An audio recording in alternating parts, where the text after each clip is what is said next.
Dombey and Son, by Charles Dickens. Chapter 43. The Watches of the Night.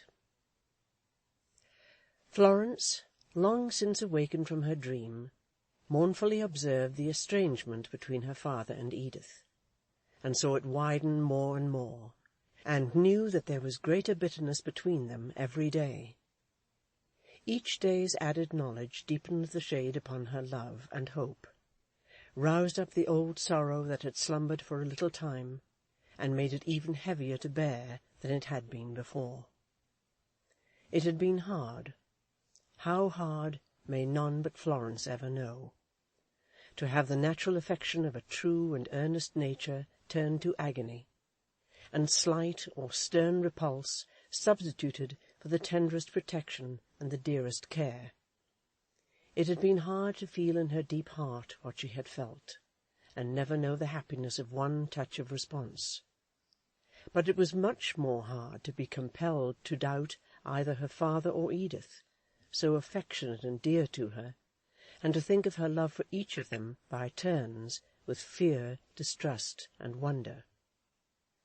Yet Florence now began to do so, and the doing of it was a task imposed upon her by the very purity of her soul, as one she could not fly from.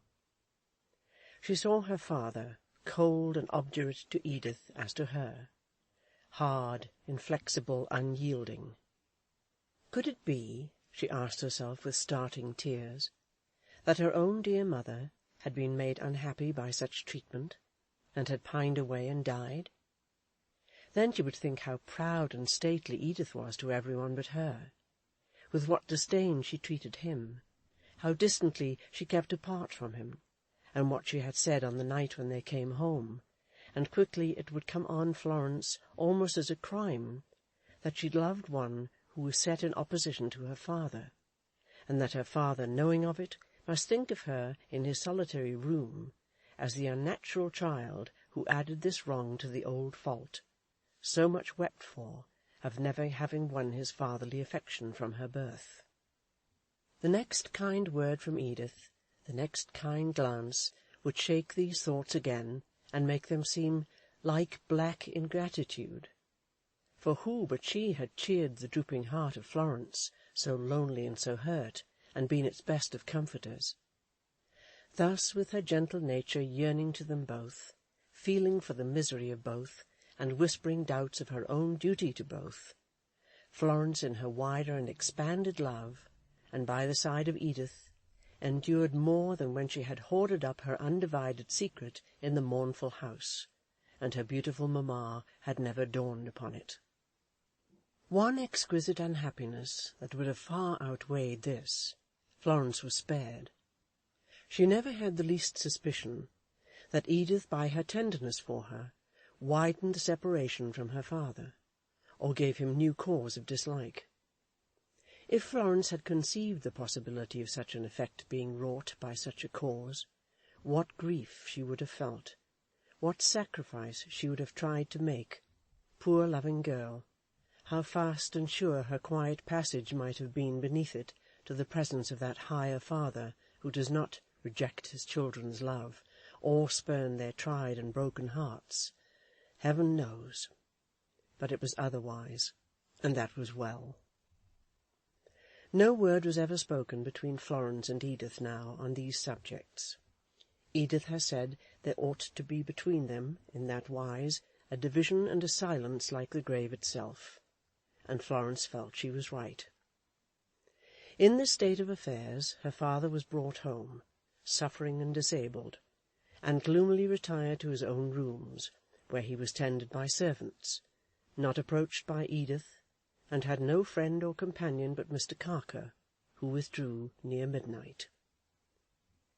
"And nice company he is, Miss Floy," said Susan Nipper. "Oh, he's a precious piece of goods.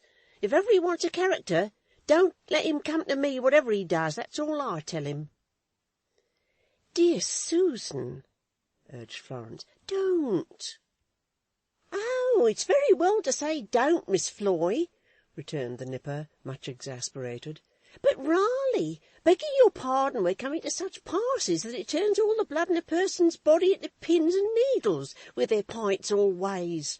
Don't mistake me, Miss Floy. I don't mean nothing against your ma-in-law, who's always treated me as a lady should, though she is rather high, I must say. Not that I have any right to object to that particular, but when we come to Mrs. Pippinses, and having them put over us, and keeping guard at your pa's door like crocodiles, only make us thankful that they lay no eggs, we are a-growing too outrageous.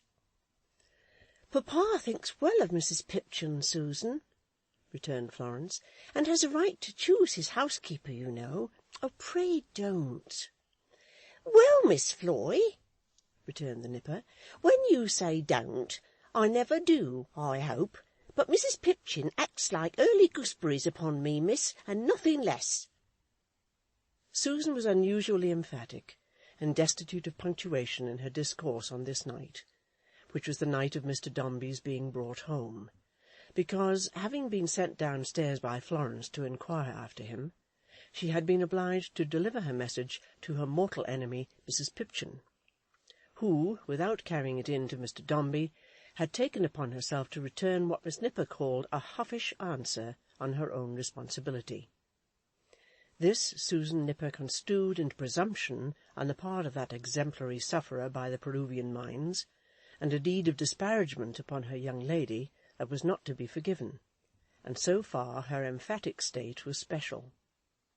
But she had been in a condition of greatly increased suspicion and distrust ever since the marriage. For, like most persons of her quality of mind, who form a strong and sincere attachment to one in the different station which Florence occupied, Susan was very jealous, and her jealousy naturally attached to Edith, who divided her old empire and came between them.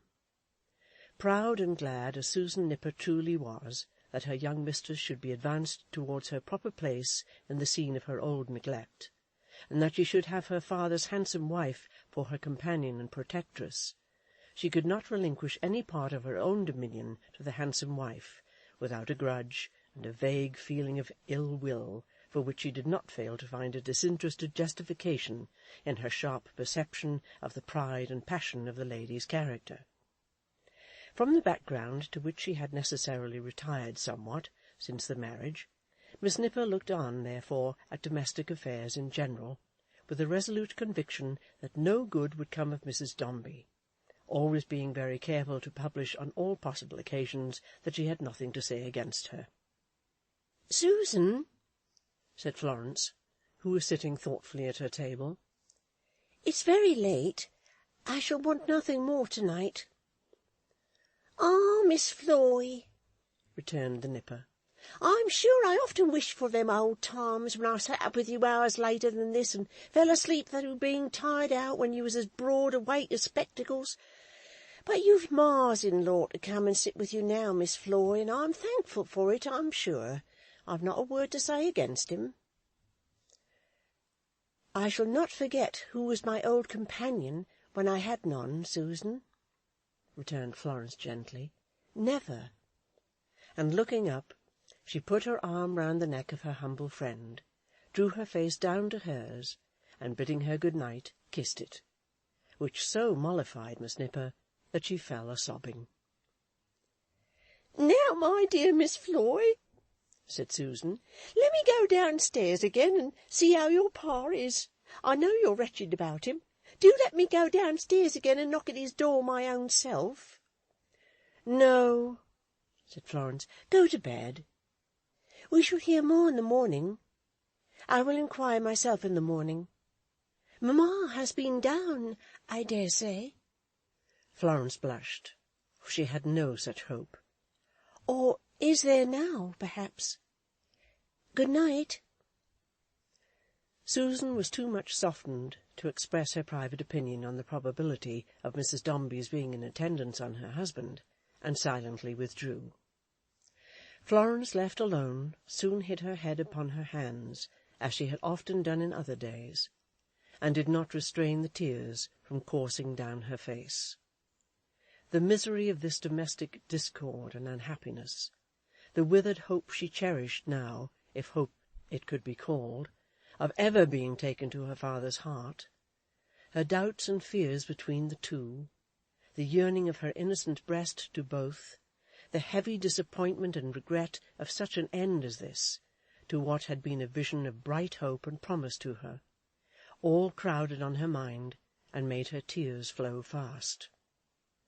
Her mother and her brother dead, her father unmoved towards her, Edith opposed to him and casting him away, but loving her, and loved by her, it seemed as if her affection could never prosper, rest where it would. That weak thought was soon hushed, but the thoughts in which it had arisen were too true and strong to be dismissed with it, and they made the night desolate. Among such reflections there rose up, as they had risen up all day, the image of her father, wounded and in pain, alone in his own room, untended by those who should be nearest to him, and passing the tardy hours in lonely suffering. A frightened thought which made her start and clasp her hands, though it was not a new one in her mind, that he might die, and never see her or pronounce her name, thrilled her whole frame. In her agitation she thought, and trembled while she thought, of once more stealing downstairs and venturing to his door. She listened at her own. The house was quiet, and all the lights were out. It was a long, long time, she thought, since she used to make her nightly pilgrimages to his door. It was a long, long time, she tried to think, since she had entered his room at midnight, and he had led her back to the stair-foot. With the same child's heart within her, as of old, even with the child's sweet timid eyes and clustering hair, Florence, as strange to her father in her early maiden bloom as in her nursery time, crept down the staircase, listening as she went, and drew near to his room. No one was stirring in the house. The door was partly open to admit air, and all was so still within that you could hear the burning of the fire, and count the ticking of the clock that stood upon the chimney-piece. She looked in. In that room the housekeeper, wrapped in a blanket, was fast asleep in an easy chair before the fire. The doors between it and the next were partly closed, and a screen was drawn before them, but there was a light there, and it shone upon the cornice of his bed. All was so very still that you could hear from his breathing that he was asleep. This gave her courage to pass round the screen and look into his chamber. It was as great a start to come upon his sleeping face as if she had not expected to see it. Florence stood arrested on the spot, and if he had awakened then, must have remained there. There was a cut upon his forehead, and they had been wetting his hair, which lay bedabbled and entangled on the pillow. One of his arms, resting outside the bed, was bandaged up, and he was very white. But it was not this that, after the first quick glance and first assurance of his sleeping quietly, held Florence rooted to the ground. It was something very different from this, and more than this, that made him look so solemn in her eye. She had never seen his face in all her life, but there had been upon it, or she fancied so, some disturbing consciousness of her. She had never seen his face in all her life, but hope had sunk within her, and her timid glance had dropped before its stern, unloving, and repelling harshness. As she looked upon it now, she saw it, for the first time, free from the cloud that had darkened her childhood. Calm, tranquil night was reigning in its stead. He might have gone to sleep for anything she saw there, blessing her. Awake, unkind father! Awake now, sullen man! The time is flitting by, the hour is coming with an angry tread. Awake! There was no change upon his face, and as she watched it awfully, its motionless response recalled the faces that were gone. So they looked, so would he. So she, his weeping child, who should say when, so all the world of love and hatred and indifference around them. When that time should come, it would not be the heavier to him for this that she was going to do, and it might fall something lighter upon her. She stole close to the bed, and drawing in her breath, bent down and softly kissed him on the face, and laid her own for one brief moment by its side, and put the arm, with which she dared not touch him, round about him on the pillow. Awake, doomed man, while she is near. The time is flitting by. The hour is coming with an angry tread. Its foot is in the house. Awake. In her mind she prayed to God to bless her father, and to soften him towards her, if it might be so, and if not, to forgive him if he was wrong, and pardon her the prayer which almost seemed impiety. And doing so, and looking back at him with blinded eyes, and stealing timidly away, passed out of his room, and crossed to the other, and was gone. He may sleep on now. He may sleep on while he may. But let him look for that slight figure when he wakes, and find it near him when the hour is come. Sad and grieving was the heart of Florence as she crept upstairs. The quiet house had grown more dismal since she came down. The sleep she had been looking on, in the dead of night, had the solemnity to her of death and life in one. The secrecy and silence of her own proceeding made the night secret, silent, and oppressive. She felt unwilling, almost unable, to go on to her own chamber, and turning into the drawing-rooms, where the clouded moon was shining through the blinds, looked out into the empty streets. The wind was blowing drearily. The lamps looked pale and shook as if they were cold.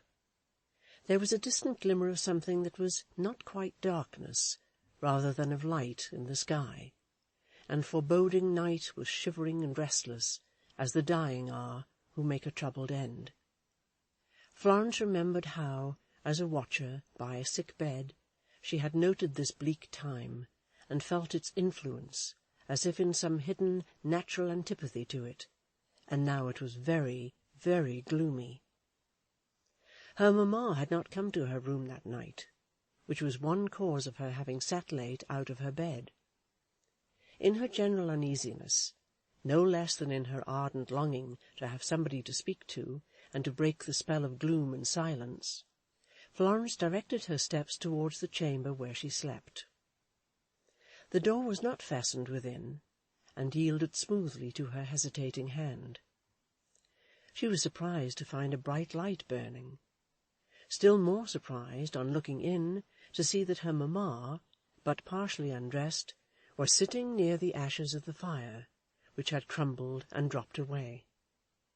Her eyes were intently bent upon the air, and in their light, and in her face, and in her form, and in the grasp with which she held the elbows of her chair, as if about to start up, Florence saw such fierce emotion that it terrified her.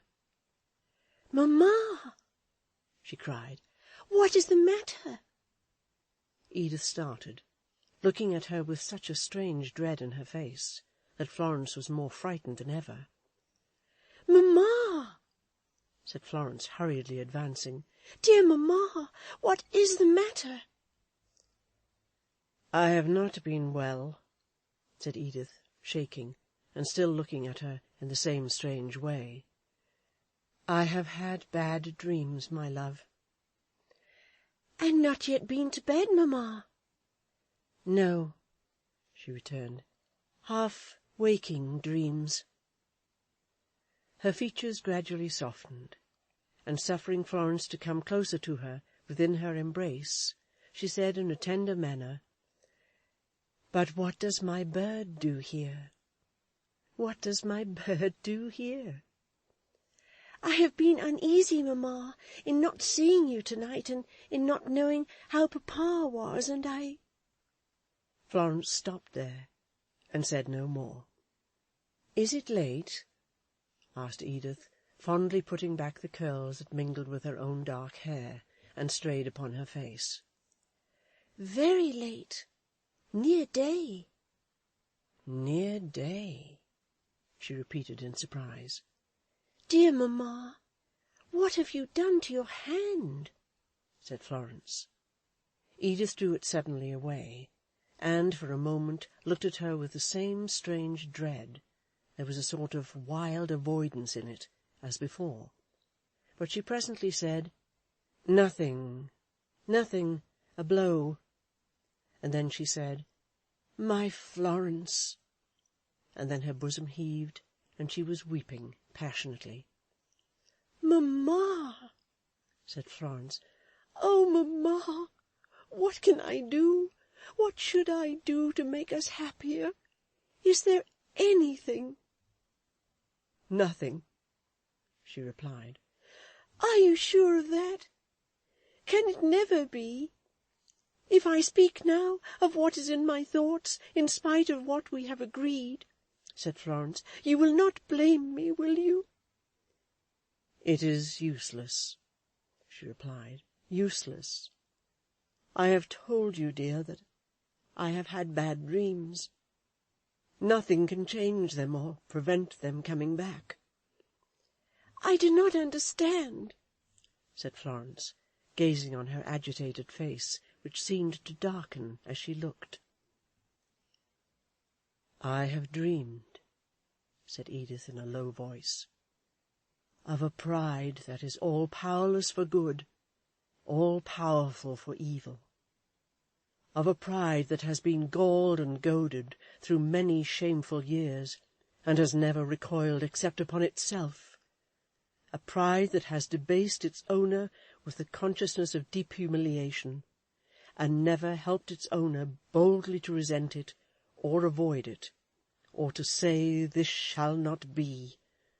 A pride that, rightly guided, might have led perhaps to better things, but which, misdirected and perverted, like all else belonging to the same possessor, has been self-contempt, mere hardihood, and ruin.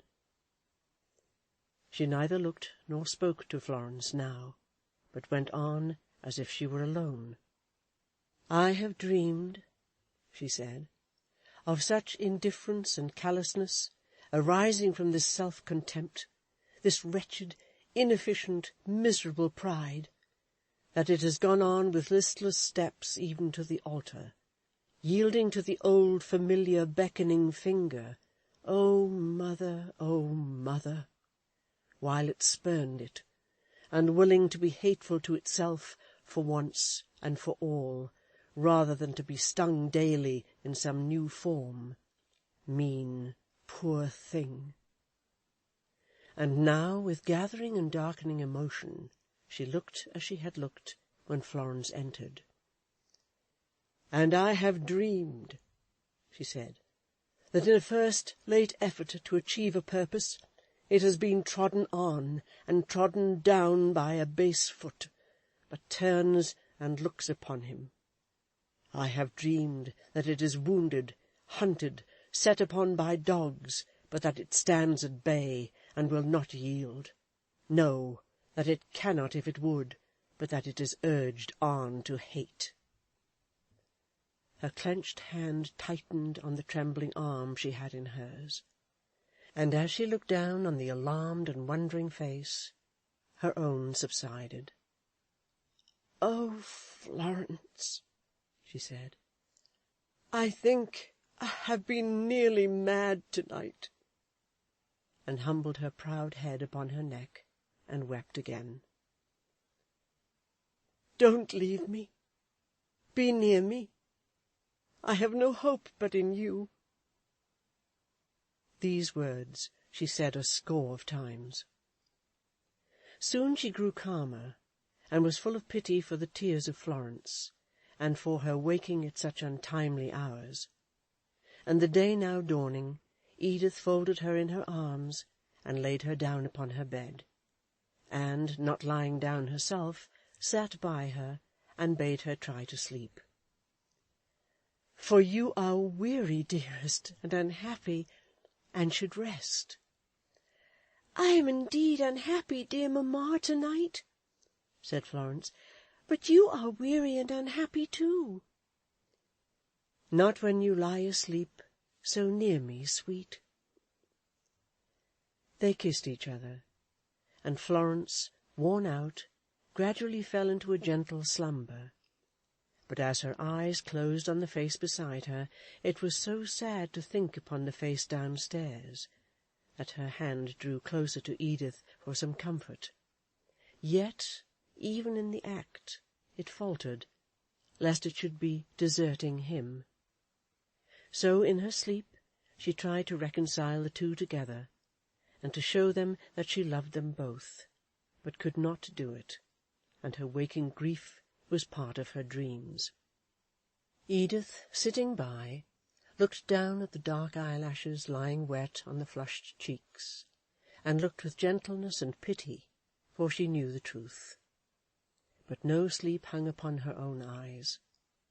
As the day came on, she still sat watching and waking, with the placid hand in hers, and sometimes whispered, as she looked at the hushed face, "Be near me, Florence. I have no hope but in you." End of chapter 43.